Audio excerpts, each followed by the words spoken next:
good or the bad times is a word about our Has lives. anything to do with anything. Amen. That's right. Yeah, Amen. exactly. So for the sake of that, I think everybody here agrees with that. Yes, yes. That's what we preach here every week. Does everybody agree with that? That Yes. neither the good or the bad times is a validation of who you are? And Right? you can be misled by either. It's the same. It's the same side of the coin, though, Glenn. Is what I would encourage you if you go off today to consider. The one of the reasons why the suffering would impact you is because you have a baseline view that you're going to judge your life by the good or evil you see it. You're living by the knowledge of good or evil, right? And so if you Yeah. can see enough of the things you say are good, that will judge you as righteous. If you Right. see enough of the evil things that you say is evil, then that will judge you as unrighteous.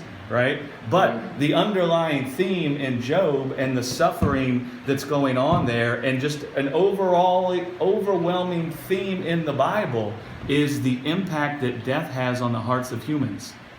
That's the temptation. The Bible says that. The Bible doesn't say the temptation common to man is when the good comes upon them. It says the temptation common to man is when they find themselves in weakness through the death that's entered the world. The temptation that came against Jesus is defined by what was made flesh at the cross. So we can agree with what you said. We're not going to judge our lives by the good or the evil that we see, but we do see that we're going to judge God by the good that He did in the resurrection. We're only going to judge God by that. So we do have that going on, and the Bible says something profound. It says, let God be true and let every man be a liar. So we're all men. Ladies, man means men and women, okay? We can all sit around and posture about what temptation is, but the Word was made flesh about what temptation is. And that Word was made flesh at the cross. And what was the temptation at the cross that Jesus experienced?